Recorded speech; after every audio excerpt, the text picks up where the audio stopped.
لعنة الله على أعدائهم وقتلتهم وغاصب حقوقهم ومنكر فضائلهم وولايتهم وجلالتهم وعظمتهم وعطشهم أجمعين من ليلنا هذه إلى قيام يوم الدين. أما بعد فقد قال الله تعالى في القرآن المجيد والفرقان الحميد وهو أصدق الصادقين وقوله الحق.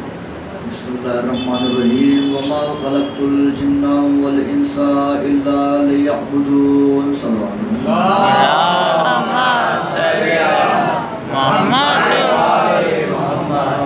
ہر غم، ہر ثنا، ہر عظمت، ہر بلندی، ہر عزت، ہر توقیر، ہر شہرت، ہر منقبت، ہر فضیلت، ہر قصیدہ سزاوار ہے اس خدا وحدہ شریک کے لیے جو چھپا ہوا خزانہ تھا، جس نے کل ملا سے گوہر مکان کو پیکر وجود عطا کیا اور خود لا مکان رہا، جس نے تخلیق فطرت و تکوین ما سوا کا ارادہ کیا اور ایک ادائے کن کے ذریعے چشم قدم سے بھی کم وقفے میں چندی عالم ہائے گناہوں کو کتمان عدم سے نکال کر منصع شہود پر جلوہ کر دیا۔ درود اور سلام ہو ان انوار مقدسات پر ذات واجب نے جنہیں اپنی معرفت کے لیے اپنے نور سے خلق فرمایا۔ وہ انوار جو اس کی انبیاء اپنے وکیل تھے، اس کی وحدانیت کو نشر کرنے کے لیے دنیا میں جلوہ گر ہوئے، لوگوں کو اس کی توحید کی طرف دعوت دی اور بعض گشت کر کے اس کے نور میں ضم ہوئے۔ اس خدا وحدہ شریک کی سب سے بڑی حمد اور ثنا یہ ہے کہ وہ ان ہستیوں کا خالق ہے جو فرش پہ ہوں تو سب کے سب محمد ہوتے ہیں، عرش پہ ہوں تو سب کے سب علی ہوتے ہیں۔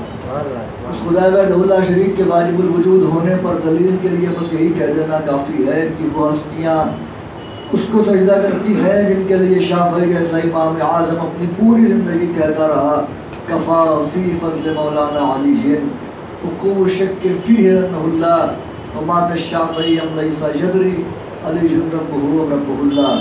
شافعی پوری زندگی کوشش کرتے رہے لیکن سمجھ نہ سکے ان کا رب اللہ ہے یا ان کا رب علی ہے۔ میں ہزاروں بار عمر پاؤں اور ان کی تحریر کے جاروں کے سلمان کے نالین کے تسموں سے لپٹی ہوئی خاک پاک کے ذروں کو اپنے چہرے پر ملتا رہوں اور سلمان دنیائے راک میں معرفت کے تخت پر جلوہ افروز ہو کر ایمان کے 10 درجے کا تاج اپنے ماتھے پر سجا کر میری طرف ایک نعیم سے نگاہ کر دے، تب کہیں ممکن ہے کہ میں انوار خدا کی شان پر کچھ بولے۔ صلوات پڑھ دوں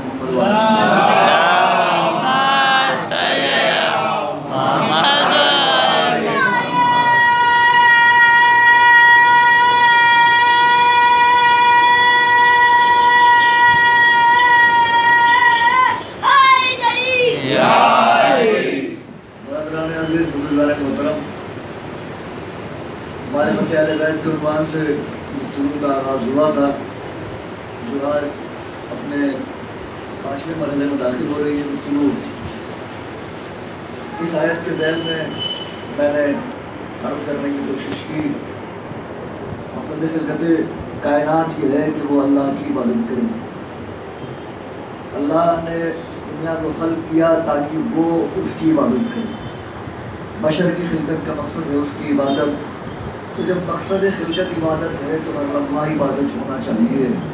ہم سو جائیں تب بھی عبادت ہو، ہم بولیں تب بھی عبادت ہو، ہم چلیں تب بھی عبادت ہو۔ دیکھیے ہر لمحہ تو آپ عبادت کر سکتے ہیں لیکن جب سو جائیں گے، نیند غالب آ جائے گی تو عبادت کیسے کریں گے؟ ہاں جی، آپ مصلی پر بیٹھ ہی گئے لیکن نیند تو فطرت ہے نا انسان کی، نیند تو آئے گی ہی آئے گی۔ آپ بیٹھے ہوئے مصلی پر کہ میں عبادت خدا کرتا رہوں گا، تسبیحات کر رہے ہیں، وظائف پڑھ رہے ہیں، لیکن جب نیند غالب آئے گی اور آپ سو جائیں گے تو پھر یہ عبادت کا حق کیسے ادا ہوگا؟ مالک تم نے کہہ دیا کہ مقصد خلقت عبادت ہے، تو اب جب ہم سو جائیں گے تو عبادت کیسے ہوگی؟ کیا پریشان نہ ہو، میں نے اب اپنے حبیب کے ذریعے پیغام پہنچا دیا ہے۔ کیا پہنچایا؟ کہ اگر تم یہ چاہتے ہو کہ ہم سو جائیں تب بھی عبادت ہو تو تمہیں پریشان ہونے کی ضرورت نہیں ہے، بس سونے سے پہلے وضو کر کے سو جانا، پوری رات عبادت محمد والے محمد۔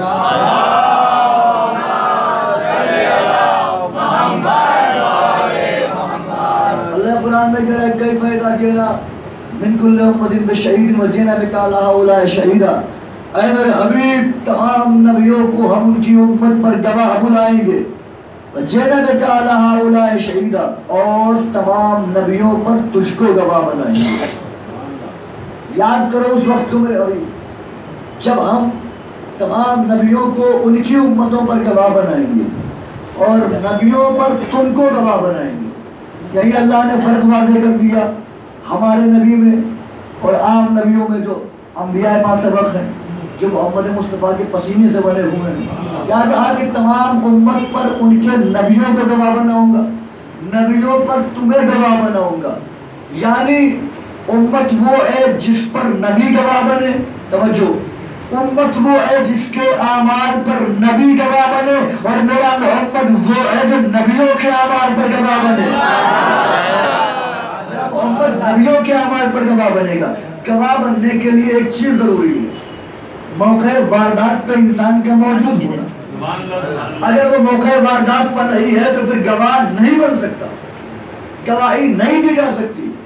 یہ کہا جاتا ہے نا کہ چشمدید گواہ موقع واردات پر موجود تھا، اس نے دیکھا، تو جو کل کی مجلس میں یہاں نہیں تھا میں اسے گواہ نہیں بنا سکتا کہ کل کی مجلس میں میں نے یہ پڑھا تھا، لیکن جو چہرے مجھے دکھائی دے رہے ہیں کہ یہ تھے، میں انہیں گواہ بنا سکتا ہوں کہ کل کی مجلس میں نے یہ پڑھا تھا۔ تو جو لوگ یہ کہتے ہیں کہ 40 سال کے بعد محمد نبی بنے، توجہ، 40 سال کے بعد محمد نبی بنے، جسے پتہ ہی نہیں تھا کہ میں نبی ہوں، جسے خود نہیں معلوم کہ میں نبی ہوں، اور نبیوں کی نبوت پہ گواہ بنے گا کیسے؟ نبی بنا، اسے اللہ کہہ رہا ہے کہ میں تمام نبیوں پر گواہ بناؤں گا۔ بھئی آدم تو محمد سے پہلے آ چکے نا، نوح تو محمد سے پہلے آ چکے نا، ابراہیم تو محمد سے پہلے آ چکے نا، لیکن اللہ کہہ رہا ہے میں محمد سے گواہی دوں گا۔ آدم کی عبادت کا طریقہ کیا تھا؟ محمد بتائیں گے۔ نوح کی مشیت کیسی تھی؟ محمد بتائیں گے۔ ابراہیم کی خلق کیسی تھی؟ محمد بتائیں گے۔ موسیٰ کی حیبت کیسی تھی؟ محمد بتائیں گے۔ یعقوب کے رونے کا انداز کیسا تھا؟ محمد بتائیں گے۔ یوسف کا حسن جمال کیسا تھا؟ محمد بتائیں گے۔ موسیٰ کی حیبت محمد بتائیں گے۔ عیسیٰ کا ظہور محمد بتائیں گے۔ تو بھائی جب محمد ہوں گے تب بتائیں گے نا، اگر محمد ان کے بعد ہوں گے تو محمد کیسے گواہی دیں گے؟ قرآن کی یہ آیت اس بات کو واضح کر رہی ہے کہ چونکہ محمد مصطفیٰ 1,23,999 نبیوں پر گواہ بنیں گے تو آپ کو ماننا پڑے گا کہ محمد مصطفیٰ آدم سے پہلے ہے، نوح سے پہلے ہے، ابراہیم سے پہلے ہے،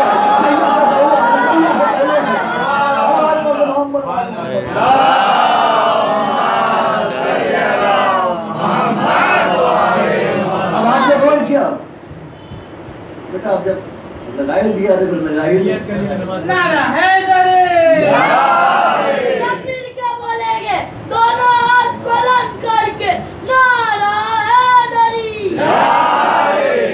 پروردگار گواہ بنا رہا ہے، اور یہ سب جانتے ہیں کہ گواہ کے لیے موقع واردات پر ہونا ضروری ہے۔ اب جو آدم سے پہلے ہوگا، جس کا وجود آدم سے پہلے ہوگا، وہی گواہ بنے گا۔ ہر کوئی گواہ نہیں بن سکتا۔ آدم محمد پر گواہ نہیں بن سکتے، اس لیے کہ آدم محمد سے پہلے نہیں ہے۔ نوح محمد پر گواہ نہیں بن سکتے، اس لیے کہ نوح محمد سے پہلے نہیں ہے۔ یہ سب محمد کے بعد ہے۔ اچھا، تو 1,23,999 نبیوں کی نبوت پر گواہ محمد ہے، کیا محمد کی نبوت پر بھی کوئی گواہ ہے؟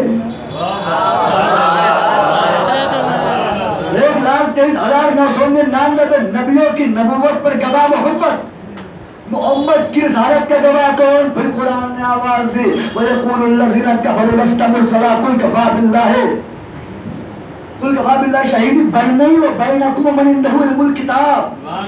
کیا کہا کہ میرے حبیب وَيَقُولُ الَّذِينَ كَفَرُوا، میرے حبیب میں جو کافر آ کے کہتے ہیں لَسْتَ مُرْسَلًا، تم رسول نہیں ہو، اور ان سے کہو کَفَىٰ بِاللَّهِ، اللہ کافی ہے، شہیداً گواہ کے لیے، بینی و بینکم، میرے اور تمہارے درمیان، وَمَنْ عِندَهُ عِلْمُ الْكِتَابِ، اور وہ کافی ہے جسے کل کتاب کا علم دیا گیا۔ یعنی تمام نبیوں کی نبوت پر گواہ محمد ہے۔ محمد کی رسالت پر دو گواہ ہیں، ایک اللہ گواہ ہے، ایک وہ گواہ ہے جسے کل کتاب کا علم دیا گیا ہے۔ ایک وہ گواہ جو وحدہ لا شریک ہے، ایک وہ گواہ جو خالق ہے، ایک وہ گواہ جسے کل کتاب کا علم دیا گیا ہے، یہ ہے محمد مصطفیٰ کی نبوت کے گواہ۔ اب پتہ کیسے چلے کہ وہ کون ہے جسے کل کتاب کا علم دیا گیا ہے؟ 1,23,999 نبیوں کی نبوت کے گواہ محمد مصطفیٰ، محمد کی نبوت کے گواہ اللہ، اور وہ جو کل کتاب کا علم رکھتا ہے۔ پوچھا گیا مولا وہ کون ہے جسے کل کتاب کا علم ہے؟ امام نے فرمایا ہمارے جد علی کے لیے یہ روایت آئی ہے، یہ آیت اتری ہے، اور اس کے لیے کہا گیا ہے کہ میرا جد علی ہے جسے کل کتاب کا علم دیا گیا ہے، میرا جد علی ہے جسے کل کتاب کا علم دیا گیا ہے۔ تو روایت نے یہ بات واضح کر دی، تفسیر نے یہ بات واضح کر دی کہ کل کتاب کا جسے علم دیا گیا ہے ومن علم ومن عنده علم الکتاب، اور جس کے پاس کل کتاب کا علم ہے وہ امیر کائنات کی ذات ہے، وہ علی کی ذات ہے۔ تو ایک اللہ گواہ ہوا، ایک علی گواہ ہوا، تو اب میں یہ کہہ سکتا ہوں کہ کیا فرق ہے عام نبیوں میں اور میرے مولا کائنات میں؟ 1,23,999 نبیوں کا گواہ محمد بنتا ہے، اور محمد کی رسالت کا گواہ میرا مولا علی بنتا ہے۔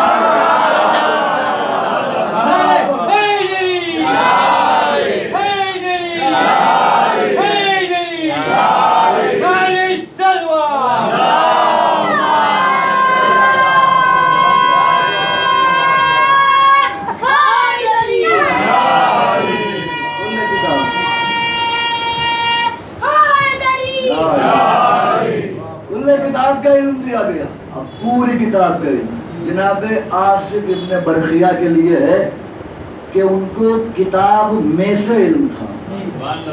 جسے کتاب میں سے علم ہو وہ چشم زدن میں پلک جھپکنے سے پہلے تخت بلقیس منگا لیتا ہے۔ جسے صرف کتاب میں سے علم ہو، من الکتاب، کتاب میں سے کچھ علم ہو، وہ پلک جھپکنے سے پہلے تخت بلقیس منگا لیتا ہے۔ کیا آج تک کسی نے اعتراض کیا کہ یہ ممکن نہیں ہے کہ آصف ابن برخیہ نے تخت بلقیس منگوا لیا اور سب نے مانا اور یہ بھی مانتے ہیں کہ انہیں کتاب میں سے علم تھا، کل کتاب کا علم نہیں تھا؟ تو اب میں اسے دشمنی نہ کہوں علی کی تو اور کیا کہوں؟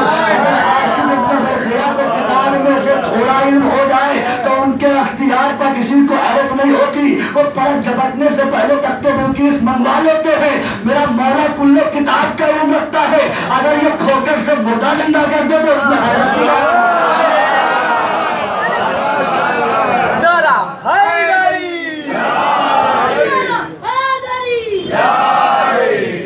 کتاب کا علم میرے مولا کو ہے، میرا مولا اگر ٹھوکر سے مردے زندہ کر دے تو اس میں حیرت کی کون سی بات؟ پوری کتاب کا علم ہے۔ قرآن کے لیے سنا نہیں کہ قرآن شفا ہے، قرآن مردے کو زندہ کر سکتا ہے، بشرطے کہ وہ زبان ہو، وہ زبان ہوگی تو اثر ہوگا، ورنہ سورہ رحم کے لیے موجود ہے کہ سوائے موت کے اگر اللہ کی مرضی شامل حال نہ ہو، مگر اگر اس کی موت نہیں لکھی ہوئی ہے تب تو وہ موت سے بھی شفا پا جائے گا، ورنہ ہر بیماری کا علاج ہے سورہ رحم، فاتحۃ الکتاب ہے۔ اور یہ اتنا عظیم سورہ ہے کہ اس کے لیے یہ بھی کہہ دیا گیا لا صلاۃ الا بفاتحۃ الکتاب، نماز ہوتی ہی نہیں ہے جب تک سورہ الحمد نہ ہو، سورہ الحمد نہ ہو۔ سورہ الحمد میں کیا کہتے ہیں؟ بسم اللہ الرحمن الرحیم الحمدللہ رب العالمین، یہ جو شروع ہوتا ہے، اور یہ جملہ پہلی بار علی کے بابا ابو طالب نے کہا تھا، الحمدللہ الذی جعلنا من ذریۃ ابراہیم و اسماعیل، تعریف ہے اس خدا کی جس نے مجھے ذریت ابراہیم اور اسماعیل میں قرار دیا۔ سب سے پہلے یہ جملہ کہنے والی ذات میرے مولا علی کے بابا ابو طالب کی ہے، جنہوں نے کہا الحمدللہ الحمدللہ، اور اللہ نے بھی کہا ٹھیک ہے تم نے میری وحدانیت اور میری تعریف کی ہے، تم نے میری تعریف بیان کی ہے، میں احسان کا بدلہ احسان سے دیتا ہوں، ہر جگہ احسان احسان کا بدلہ صرف احسان ہے۔ تمہیں کوئی کافر بھی کہے، تمہیں کوئی کچھ بھی کہتا رہے، لیکن میں تمہارا یہ جملہ اپنی قرآن میں شامل کر کے اور اپنی نماز میں واجب قرار دے کے انہیں مجبور کر دوں گا کہ تم چاہے محبت میں کہو، چاہے محبتاً کہو ابو طالب کا جملہ اور چاہے مجبوراً کہو، ہوئے گا. جب تک سورہ الحمد نہیں پڑھو گے نماز پوری ہی نہیں ہوگی. سارے سورے پڑھ ڈالو لیکن الحمد ضروری ہے. الحمد پڑھو گے تو نماز پوری ہوگی. الحمد نہیں پڑھو گے تو نماز باطل ہو جائے گی. اللہ نے کہا ایسا سسٹم بناؤں گا تو تمہیں مجبوراً بھی پڑھنا پڑے گا. اگر تم نہیں چاہو گے نا کہ ابو طالب کا جملہ دہراؤں تب بھی تمہیں پڑھنا پڑے گا. اہل بیت کی ذات ہے. اہل بیت کا نور اللہ نے ایسے تھوڑی منتخب کر لیا. ایک لمحے کے لیے بھی جو کفر کے دائرے میں رہا ہو اس کے صلب کو اللہ نہیں چنتا. اہل بیت کے جس کا ہر لمحہ اس کی اطاعت میں گزرا ہو اس کے صلب کو اللہ منتخب کرتا. اور جس کے پاس کل کتاب کا علم ہوتا ہے وہی دعویٰ کرتا ہے سلونی سلونی سلونی. پوچھو پوچھو پوچھو. ایک شخص آیا سوال لے کر. دوسرے صاحب بیٹھے ہوئے تھے. ایک جملہ آج بتا رہا ہوں کہ کہاں کہاں بھی میں ہلاک ہو جاتا ہوں. آج ایک واقعہ سنیے کہاں ہلاک ہو جاتا ہوں. آئے کیا میں کچھ سوال لے کے آیا ہوں, اگر آپ نے جواب دے دیا تو اسلام قبول کر لوں گا, ورنہ پھر ہمارا بادشاہ جو ہے وہ اسلام کے خلاف برسر پیکار ہو جائے گا, لڑنے کے لیے آ جائے گا. اور انہوں نے روب کے ساتھ کرو فر کے ساتھ کا بتائیے کیا سوال ہے.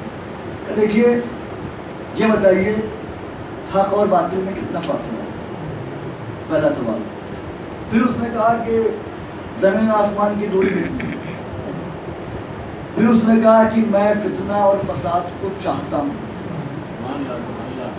پھر اس نے کہا کہ میں حق سے بیزار ہوں, میں نہیں چاہتا کہ حق میرے پاس آئے. پھر اس نے کہا میں رحمت سے بھاگتا ہوں. توجہ, اس نے کہا رحمت سے بھاگتا ہوں.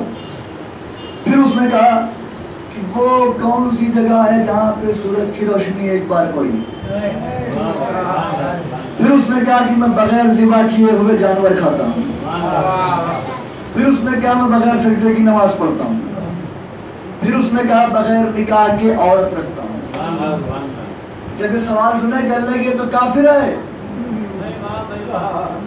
ان کا ابتدا سے یہی دستور رہا ہے جب ان کے پاس جواب نہیں ہوتا ہے تو کافر کہہ کے مار دیتے ہیں. ابتدا سے ان کا معاملہ یہی ہے کہ جب جواب نہیں ہے تو پھر کفر کا الزام لگاؤ اور مار دو. اس لیے تو کہا جاتا ہے کافر کافر شیعہ کافر. اچھا اس جملے پہ اگر آپ غور کریں کافر کافر شیعہ کافر, 4 جملے ہیں, 4 میں ایک شیعہ ہے 3 کافر ہے.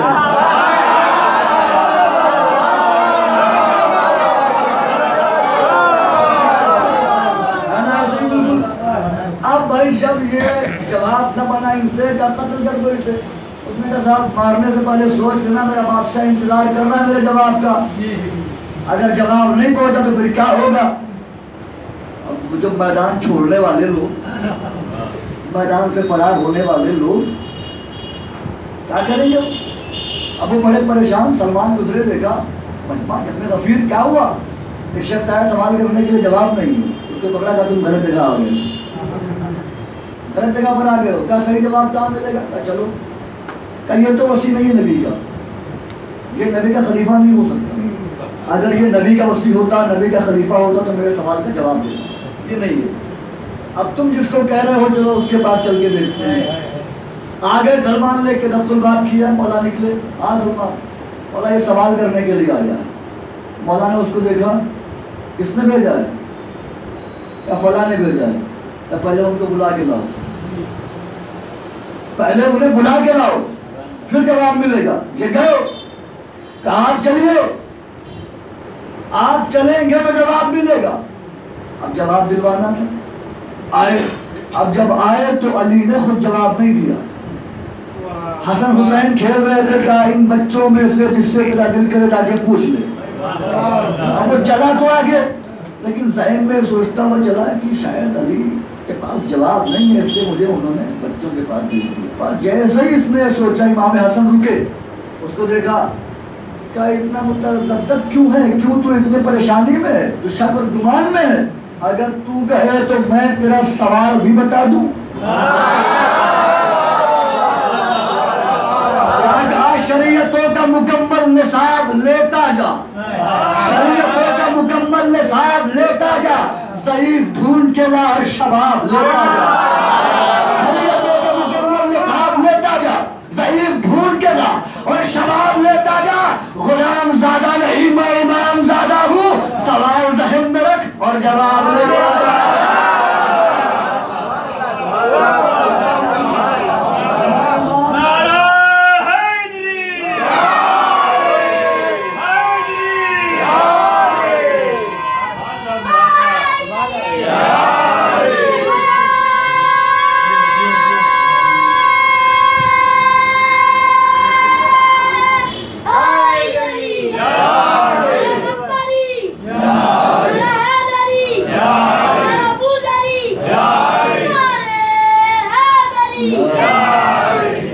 سوال ذہن میں رکھ اور جواب لیتا جا۔ اب مولانا نے جواب دی ہوگی سنیے، اس نے کہا میرا سوال یہ ہے کہ حق و باطل میں کتنا فاصلہ ہے؟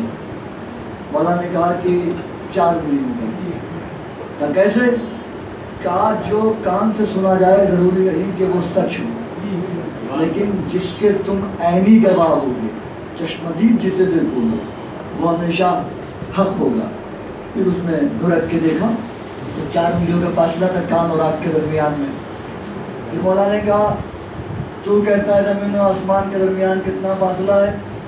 مظلوم کی آہ پہنچ جاتی ہے نکلتے ہی، اتنا فاصلہ ہے۔ غور کیجیے، مظلوم کی آہ نکل جاتی، آہ پہنچ جاتی ہے، جیسے نکلتی ہے ویسے ہی اللہ کی بارگاہ تک پہنچ جاتی ہے، اتنا فاصلہ ہے زمین و آسمان کا۔ پھر مولانا نے کہا تیرا سوال یہ ہے کہ میں حق کو اپنے پاس نہیں چاہتا کہ آئے، میں حق سے بیزار ہوں۔ مولانا نے فرمایا الموت حق، موت حق ہے اور ہر انسان چاہتا ہے کہ موت میرے پاس نہ آئے، موت میرے پاس نہ آئے۔ پھر مولانا نے کہا تو رحمت سے بھاگتا ہے، بارش اللہ کی رحمت ہے، سب بارش سے بچنا چاہتے ہیں، بھاگتے ہیں کہ ہم کہیں بھیگ نہ جائیں، ہے نا۔ پھر مولانا نے فرمایا تو کہتا ہے کہ میں بغیر ذبیحے کے جانور کھاتا ہوں، مچھلی ذبح نہیں کی جاتی، وہ مچھلی ہے۔ وہ جگہ جہاں پر سورج کی روشنی ایک بار پڑی وہ ہے دریائے نیل، جب موسیٰ نے عصا مارا تھا راستہ بنا تھا۔ پھر فرمایا کہ تو کہتا ہے میں بغیر سجدے کے نماز پڑھتا ہوں، نماز جنازہ بغیر سجدے کے سجدہ نہیں ہوتا۔ تو کہتا ہے کہ میں فتنہ فساد کو دوست رکھتا ہوں، چاہتا ہوں۔ قرآن کہتا ہے انما اموالکم و اولادکم فتنہ، تمہاری مال تمہاری اولاد فتنہ ہے، اس لیے کہ جب بھی لڑائی ہوگی یا دولت کی وجہ سے ہوگی یا اولاد کی وجہ سے ہوگی، یہ فتنے کا ذریعہ ہے۔ اور ہر بندہ اولاد کو بھی چاہتا ہے، دولت کو بھی چاہتا ہے، نہ وہ دولت کو چاہتا ہے کہ جدا ہو، نہ وہ اولاد کو چاہتا ہے کہ جدا ہو۔ تیرا یہ سوال ہے کہ تو بغیر نکاح کے عورت رکھتا ہے، کنیز خریدی ہوئی کنیز وہ محرم ہو جاتی ہے۔ امام نے سارے جواب دیے، اس پر کچھ غور کیا آپ نے؟ میں نے بڑی آہستہ آہستہ آپ کے سوال جوابات پہنچائے۔ کیا ہوا تھا ابتدا میں؟ آیا تھا وہ مولا سے پوچھنے کے لیے، مولا سے پوچھنے کے لیے آیا۔ مولا نے کہا جس نے بھیجا ہے اسے بلا کے لاؤ۔ جب وہ صاحب آ گئے تو پھر خود جواب نہیں دیا، اپنے بچے سے جواب دلوایا علی نے۔ مولا خود جواب کیوں نہ دیا، اپنے بچے کو جواب کیوں دلوایا؟ عجب میرا میرے کائنات جواب دے، اس کو بلا کے اپنے بیٹے سے جواب دلوا کے دنیا کو بتا رہا ہوں جو ان کے گھر کے بڑے نہیں کر پاتے ہمارے گھر کے بچے۔